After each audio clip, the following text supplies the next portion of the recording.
इस बच्चे ने बड़ा खूबसूरत सवाल पूछा कि आप आईएएस एलाइड की नौकरी छोड़ के टीचिंग में क्यों आ गए। मैं इस सवाल में दूसरा सवाल जोड़ देता हूं। हमारे सामने प्रेम सिंह जी बैठे हैं, मुख्यमंत्री जी बैठे हैं, वो टीचिंग की नौकरी छोड़ के पॉलिटिक्स में क्यों आ गए। दो एग्जाम्पल्स हैं आपके सामने। इन दोनों में एक तारतम्य है, एक रिदम है, एक लय है दोनों में। वो टीचर बने, उनको फील हुआ कि उनका स्वधर्म टीचिंग से ज्यादा कुछ और है। मैं आईएएस एलाइड में आया, मुझे लगा कि मेरा स्वधर्म इससे ज्यादा टीचिंग में है। स्वधर्म क्या होता है? आपने गीता पुस्तक का जिक्र सुना होगा, उसमें श्री कृष्ण ने स्वधर्म का जिक्र किया है। यहां बहुत सारे बच्चे बौद्ध समाज से होंगे, महात्मा बुद्ध ने भी इस बात पर खूब जोर दिया है। सारे धर्मों, सारे दर्शनों का जो सार है वो ये है, हर व्यक्ति हर काम के लिए फिट नहीं होता है। दो चीजों पे गौर करना है। पहला, मैं क्या अच्छा कर सकता हूं, मैं कैपेबल किस चीज के लिए हूं। दूसरा, मुझे क्या करने में मजा आता है। और जहां इन दोनों का इक्विलिब्रियम हो, जहां ये दोनों बातें मिल जाएं, वो आपका स्वधर्म है। यानी जैसे मैं सिंगर बनना चाहता था, पर मैं इतना गंदा गाता हूं कि मैं जब घर में गाता था मेरे पेरेंट्स बोले तो मैं भारतीय सेना में चले जाना चाहिए, बिना बंदूक के विदेशी की तरफ देख के गा देना, बस वैसे ही मर जाएंगे सारे के सारे। सही बात है भाई, ये भी ठीक बात है। तो मेरा मन था कि मैं सिंगर बनूं, पर गला कौवे जैसा भगवान ने दिया, कोयल जैसा नहीं दिया, तो मैं सिंगर नहीं बनूंगा। मेरे मन से क्या होता है, अच्छा लगने से क्या होता है भाई, सुने भी तो कोई मेरी बात को, मेरे गाने को सुने भी तो सही कोई। तो मेरा मन क्या करता है काफी नहीं है। दो चीजें हैं, मैं क्या कर सकता हूं। मैं बचपन से स्कूल में डिबेटिंग करता था, मेरे पेरेंट्स ने मुझे बड़ा सपोर्ट किया, और बचपन से ही मेरे पेरेंट्स ने, टीचर्स ने कहा कि तुम कुछ ऐसा करना कि मंच पर रह सको, पॉलिटिक्स में जाओ, एमपी बनो। तब मेरा मन भी पॉलिटिक्स में आने का था, स्कूल लाइफ में बहुत ज्यादा मन था उस समय, बाद में नहीं रहा। तुम पॉलिटिक्स में जाओ, तुम वकील बनो, क्योंकि जब कोर्ट केस लड़ोगे तुम्हें बोलने की ताकत भगवान ने दी है, उसका इस्तेमाल करो। या टीचर बनो। टीचर की छवि हमारे समाज में बहुत अच्छी नहीं होती थी, हालांकि मेरे पेरेंट्स टीचर ही हैं दोनों, पर हमारे समाज में टीचर की छवि होती है। और हमारे देश का दुर्भाग्य है कि जो प्रोफेशन देश को गढ़ता है उसकी छवि बहुत अच्छी नहीं है। टीचर बनना बहुत लोगों का सपना नहीं है, मेरा तो है। और मेरा स्वधर्म, मैंने महसूस कर लिया कि मेरा स्वधर्म टीचिंग है। और स्वधर्म का मतलब वही दो बातें जो मैं कर सकता हूं और जो मैं करना चाहता भी हूं। आपके मुख्यमंत्री जी अच्छे टीचर रहे होंगे, पर उनको बार बार मन में आता होगा कि मैं जनता के बीच जाकर उनके साथ काम करके क्यों ना कुछ ऐसा करूं कि पॉलिसी मेकिंग में आऊं। उनका स्वधर्म उनको वहां खींच के ले गया, तो उन्होंने वो किया। और इस दुनिया में जो भी सफल इंसान आपको देखे, कोई भी सफल व्यक्ति देखे, किसी भी फील्ड का वो, आप हमेशा देखेंगे वो वही व्यक्ति है जो अपने स्वधर्म पे चल रहा है, जिसने वही रास्ता चुना जो उसकी क्षमताओं यानी कि कैपेबिलिटीज और उसके इंटरेस्ट यानी कि उसकी इच्छाओं से मैच करता था। तो आप सबसे मैं कह रहा हूं कि आईएएस या पीसीएस या सरकारी नौकरी की अंधी दौड़ में मत दौड़िए। मैंने बहुत सरकारी नौकरी वालों को देखा है दुखी रहते हुए। सरकारी नौकरी में है, अच्छा वेतन है, तब भी दुखी है, क्योंकि वो नहीं कर पा रहे जो दरअसल करना चाहते थे। सरकारी नौकरी में क्या होता है, सुरक्षा मिलती है, सेफ्टी होती है, सिक्योरिटी होती है, सम्मान मिलता है, समाज के लोग पूछते हैं आपको कि आप सरकारी नौकरी में हैं। गस्टेड ऑफिसर होंगे तो स्टैंप लगा के साइन करने की ताकत आ जाती है। आप जज हैं तो आपकी बात में वजन होता है। आप आईएएस आईपीएस है तो आप पूरा राज्य या देश चला रहे हैं। तो ताकत तो है, अच्छा है, सुरक्षा बहुत ज्यादा है। सबसे पहले ध्यान से सोचिए कि आप अपने जीवन से चाहते क्या है। मैंने जब नौकरी की तो मैंने फील किया कि इस नौकरी से मेरी जो मूल जरूरतें हैं वो पूरी हो नहीं पा रही। क्या जरूरतें हैं? मुझे अच्छा लगता है कि मैं खूब पढ़ूं और मंच पे खूब बोलूं। वहां कहा कि अब मंच पे जा ही नहीं सकते, कोड ऑफ कंडक्ट। मन कहा यार, जिस चीज के लिए पैदा हुआ वही नहीं कर पाऊंगा मैं तो। फिर दिन भर फाइलों में काम करना है। अब फाइलों में काम करना अच्छा लगता है कई लोगों को, मुझे नहीं अच्छा लगता, मेरा नहीं है ऐसी रुचि है, तो मैं क्या करूं। मेरा मन करता है कि मैं खूब पढ़ूं, गहरी चीज़ें पढ़ूं। वहाँ तो वही पढ़ना है जो सरकार के हिसाब से चीज़ें आती हैं, उसमें कोई बहुत क्रिएटिव स्कोप नहीं होता है। तो मैं कुछ महीनों में समझ गया कि ये मेरे बस की बात नहीं। और मैं आपसे एक लिटमस टेस्ट कहता हूँ, अपने पेरेंट्स से अकेले में बात करना। देखिए मैं बहुत ज़्यादा बोलता हूँ, जब आपको लगे ज़्यादा हो गया आप इशारा कर देना, मैं चुप हो जाऊँगा वहाँ पर, है ना। मैं भूल जाता हूँ कि मैं कितने घंटे बोल चुका हूँ तो आप हिंट कर दीजिएगा। आज घर जाके अपने पेरेंट्स से बात करना और एक बात पूछना उनसे, अकेले में बात करना, सबके सामने नहीं। स्पेशली अगर आपके पापा किसी नौकरी में हैं या मम्मी नौकरी में, जो भी नौकरी में, उनसे पूछना। उनसे कहना कि पापा आप नौकरी में खुश हो, ये बोल के चुप हो जाना। ये मम्मी आप नौकरी करती हो सरकार में या प्राइवेट, जहां भी करती हो, ईमानदारी से बताओ, मेरे सिर पे हाथ रख के बताओ कि आप खुश हो। तो पहले वो 2-4 मिनट गोल मटोल बात करेंगे। हाँ बेटा क्या कह सकते हैं बेटा, हाँ ठीक ही है बेटा, सब बढ़िया चल रहा है बेटा, ऐसी ऐसी बात करेंगे। आप 2 मिनट के बाद फिर उनका हाथ पकड़ के अपने सिर पे रख देना। अब बोलना, आपको मेरी कसम में झूठ बोला तो मर जाऊंगी, मर जाऊंगा। झूठ मत बोलना, सच्ची बताओ आप खुश हो। 2-4-5 मिनट के बाद उनके आंसू निकल जाएंगे या आवाज भर आ जाएगी उनकी। और मैं गारंटी दे रहा हूं आप 10 में से 9 पेरेंट्स कहेंगे बेटा खुश तो नहीं है, पर क्या करे, क्या करे। तुम्हारा करियर बनाना है, तुम्हारी जिंदगी ठीक रहे, नौकरी छोड़ भी तो नहीं सकते। शायद बाद में जो पीएफ है उसके पैसे मिलेंगे, तुम्हें कॉलेज में पढ़ाना होगा, फीस इकट्ठी करनी होगी, घर बना के देना है, तुम्हारी शादी होगी, कैसे करूंगा, कैसे करूंगी। आप उनसे पूछना कि अगर आप 20 साल पीछे जा सको अपने इतिहास में, टाइम मशीन में आपको बिठा दिए, 20 साल पीछे ले गए और आपको 2 ऑप्शंस मिले, एक यही नौकरी करने का, एक कुछ और करने का, और ये एज्यूम करते हैं कि फाइनेंशियल सिक्योरिटी उतनी ही आपके पास रहेगी जितनी नौकरी में थी, एज्यूम कर लेते हैं। आप क्या करना चाहेंगे? गारंटी से बता रहा हूं, मजाक नहीं कर रहा हूं, गारंटी दे रहा हूं कि 10 में से कम 7 या 8 कहेंगे मैं वो रास्ता चुनना चाहूंगा, ये नहीं चुनना चाहूंगा। इसलिए सिर्फ सिक्योरिटी जिंदगी में काम नहीं आती है, जिंदगी में बहुत कुछ काम आता है। और आपकी जनरेशन के सामने इतनी अपॉर्चुनिटीज हैं। हमारे सामने तो क्या था, हमने जब कॉलेज पास किया तो लोगों से पूछा आप क्या करें, तो लोगों ने कहा 2-3 रास्ते हैं, एक रास्ते आईएएस बन जाओ, एक है टीचर बन जाओ, एक वकील या जज वाला रास्ता है। तो हमने 2 रास्ते चुन लिए, टीचर और आईएएस। टीचर का चुना इसलिए मैंने एमए किया, एमफिल किया, पीएचडी किया, यूजीसी नेट जेआरएफ का एग्जाम दिया कि ठीक है टीचर बन जाएंगे। तब तक आईएएस में इसमें लाइट में हो गया, तो वहां जाके देख लिया।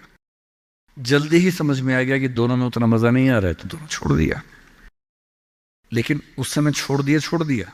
अगर 2-4 साल कर लेता तो आज तक वही कर रहा होता, क्योंकि वो जो सुरक्षा है ना, दलदल जैसी होती है, एक बार दलदल में घुस गए, बाहर निकलना बड़ा मुश्किल है। लेकिन आपकी जनरेशन का सोचिए, जब मैं अपने आसपास देखता हूं, मेरे बहुत सारे दोस्त सोशल मीडिया पे काफ़ी सक्सेसफुल हैं, फिल्म इंडस्ट्री में हैं।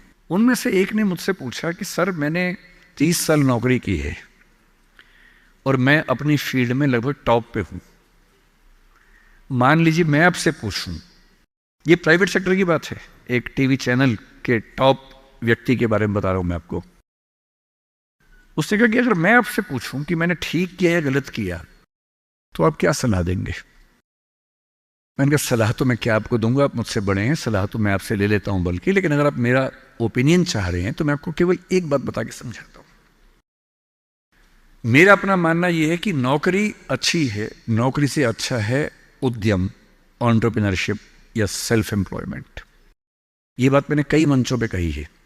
कुछ दिन पहले मैं दिल्ली का एक बहुत प्रतिष्ठित कॉलेज है, Shriram college of commerce, SRCC, वहां मैं गया था। और मैंने बड़ा खुल के कहा कि स्टार्टअप करना नौकरी करने से बेहतर क्यों है, एक आर्गुमेंट दिया। वहां एक आर्गुमेंट छूट गया था, आज मैं आपको वो आर्गुमेंट बताता हूं। जब हम नौकरी करते हैं, मैंने उसी व्यक्ति को कहा कि जैसे आपने नौकरी की है, 30 साल हो गए, आपके पास 3-4 साल बचे होंगे। उसने कहा सर 3 साल बचे हैं, फिर मैं रिटायर हो जाऊंगा। मैंने कहा आपने ज़िंदगी भर में, मेरे ख्याल से आपकी महीने की सैलरी आजकल शायद 1.5-2-2.5 लाख रुपए होगी। आपने ज़िंदगी भर में ठीक ठाक पैसा कमाया होगा, पर जितना भी कमाया होगा लगभग उतना खर्च भी हो गया होगा, क्योंकि खर्चे भी तो बढ़ते हैं ना परिवार के समय के साथ। बच्चे हैं, करियर है। बोले हाँ सर, कुछ बचता नहीं है, बस ये है कि काम चल जाता है।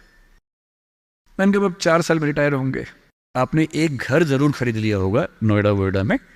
बोले हाँ सर, नोएडा में। नोएडा दिल्ली के पड़ोस में है, जहाँ कई लोग रहते हैं। दिल्ली में नौकरी करके घर खरीदना बड़ा मुश्किल काम है। तो दिल्ली में जो लोग नौकरी करते हैं, दिल्ली के आसपास घर खरीदते हैं। नोएडा एक जगह है, इंदिरापुरम एक जगह है, गुड़गांव एक जगह है, वहाँ आमतौर पर घर खरीदते हैं, जो दिल्ली से सस्ता मिल जाता है और अच्छा घर मिल जाता है। मैंने कहा रिटायर हो जाएंगे, रिटायरमेंट के बाद कितने पैसे आपके पास होंगे, जिंदगी भर की बचत? बोले सर मैंने कुछ स्कीम्स में पैसा लगा रखा है, लेकिन मेरे पास 10-15 लाख रुपए कैश होगा, और जो स्कीम्स मैंने इन्वेस्ट किया हुआ है, मैंने सही टाइम पे इन्वेस्ट कर दिया था, तो मुझे महीने का 50-60-70 हज़ार रुपये वहाँ से आता रहेगा, जिससे मेरे खर्चे निकलते रहेंगे, मेरी फैमिली सेफ रहेगी, मतलब हस्बैंड वाइफ हम सेफ रहेंगे। मैंने कहा बढ़िया है। मैंने कहा सिनेरियो नंबर 2 सोच के देखिए ज़रा। फिर मैंने ये भी पूछा आपके बच्चे करते क्या हैं? तो उन्होंने कहा कि सर मेरा एक बच्चा तो सॉफ्टवेयर की दुनिया में है, एक बच्चा मेरा मीडिया में ही, जर्नलिज्म में ही काम करना चाहता है, वो अभी पढ़ रहा है, जल्दी ही नौकरी शुरू कर देगा। मैंने कहा जब वो नौकरी शुरू करेगा उसकी सैलरी क्या होगी? बोले सर शुरुआत तो 30-35 हज़ार से होनी चाहिए, धीरे धीरे फिर परफॉर्मेंस के हिसाब से सैलरी बढ़ जाएगी उसकी।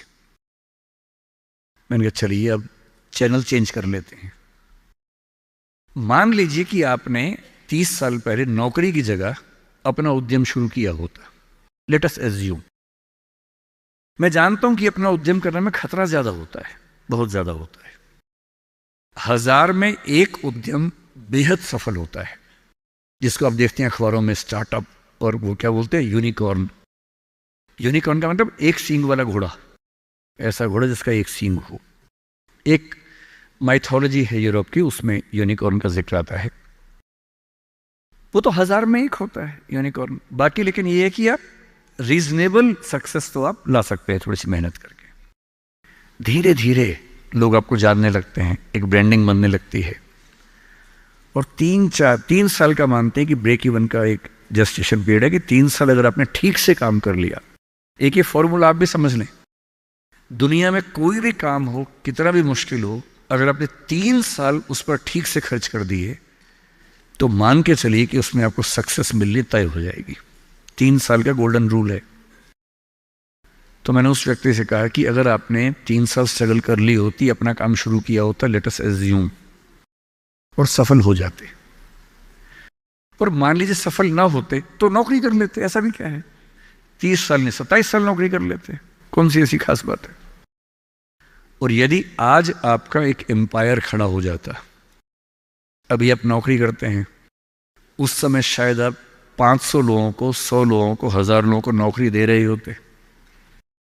कोई मुझसे अगर पूछता है ना कि मैं जिंदगी में किस चीज से सबसे ज्यादा खुश रहता हूं, सबसे ज्यादा, वो ये है कि जब मैंने नौकरी छोड़ी, अपना काम शुरू किया।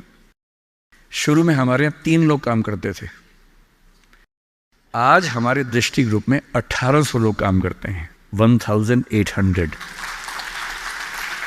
और मुझे सबसे बड़ा सुकून इस बात का है कि 1800 परिवार चल रहे हैं मेरे उस एक फैसले से। और यदि आप उद्यम करते हो, उनसे मैंने कहा, और एज्यूम करते हैं कि 30 साल की मेहनत के बाद आपका उद्यम जो है आपकी अभी की सैलरी से शायद 50 गुना ज्यादा कमा रहा होता, उस कंपनी की वैल्यू आपकी सैलरी से शायद 1000 गुना ज्यादा होती, जैसा वैल्यूएशन होता है, और आपका बच्चा अपना काम शुरू करना चाहता। आज आप 2.5 लाख रुपए कमाते हैं, आपका बच्चा 30,000 से शुरू करेगा, पूरी स्ट्रगल वैसी की वैसी करेगा। अगर आप उद्यमी होते आपका बच्चा वहां से शुरू करता जहां आपने छोड़ा है, और पूरी एक पीढ़ी की मेहनत आपको एक्स्ट्रा मिलती जो अब नहीं मिलेगी। इसलिए नौकरी अच्छी है, पर नौकरी इतनी अच्छी भी नहीं है कि उसके लिए पागल हो जाना है। करेज क्यों नहीं आ सकता हमारे अंदर, साहस क्यों नहीं आ सकता है? कम से कम एक चांस लेने के लिए, खतरा उठाने के लिए, ट्राई करने के लिए क्यों नहीं कोशिश करनी चाहिए? और इसलिए मैं आप सबसे जो कहना चाह रहा हूं वो ये, अपने स्वधर्म को ठीक से पहचानिए। आप जीवन से क्या चाहते हैं ठीक से पहचानिए। अगर आप चाहते हैं पैसा कमाना, तो सबसे अच्छा है अपना उद्यम, अपना स्टार्टअप, अपना बिजनेस, अपना काम, सेल्फ एम्प्लॉयमेंट। अगर आप चाहते हैं पावर, कि मैं कुछ करूं तो दुनिया को दिखे, तो सिविल सर्वेंट बनिए, जज बनिए, पॉलिटिक्स में आइए। पॉलिटिक्स एक ऐसी चीज है जहां आप समाज को सबसे ज्यादा बदल सकते हैं, सबसे ताकत के साथ बदल सकते हैं। यदि आपको चाहिए जीवन में शांति, सुकून, तो फिर एक ऐसी नौकरी या एक ऐसा उद्यम जैसे खेती का काम। आप तो सिक्किम में रहते हैं, मैं कल आते हुए रास्ते में सोच रहा था कि सिक्किम के युवा अगर अपना स्टार्टअप शुरू करें ऑर्गेनिक फार्मिंग का ही, आपको अंदाजा नहीं है दिल्ली में क्या हाल है। दिल्ली में किसी शॉप के ऊपर लिख दीजिए ऑर्गेनिक फार्मिंग के प्रोडक्ट्स मिलते हैं, वहां लाइन लग जाती है, लोग पागल हो जाते हैं। वो केमिकल पेस्टिसाइड्स और केमिकल फर्टिलाइजर्स खा खा के इतने पगला चुके हैं हम लोग, जिस शॉप पे लिखा हो ऑर्गेनिक प्रोडक्ट्स, मतलब अजीब हाल हो जाता है। सिक्किम के युवा, जब आपका स्टेट दुनिया का पहला स्टेट ऐसा है जहां ऑर्गेनिक फूड मिलता है सिर्फ, आपके पास तो दी हुई ब्रांडिंग है पहले से, उस ब्रांडिंग का इस्तेमाल करके अगर आप दिल्ली में, और दिल्ली ही क्यों, दुनिया भर में, आजकल तो एक एप्लीकेशन बनानी है, ऑनलाइन ऐप बनानी है, दुनिया भर में प्रोडक्ट सेल करना है। और अगर आप ऐसा कोई प्रोडक्ट लाएं और सिक्किम में 10-20 यूनिकॉर्न खड़े हो जाएं, यूनिकॉर्न का मतलब है एक ऐसी कंपनी जिसकी वैल्यू $1 बिलियन की है। $1 बिलियन का मतलब आज के ज़माने में होता है लगभग 10,000 करोड़ रुपए या 9,000 करोड़ रुपए। वैल्यू, इनकम नहीं, वैल्यू, कंपनी की वैल्यू इतनी है। और ये आजकल बहुत मुश्किल नहीं होता है, बस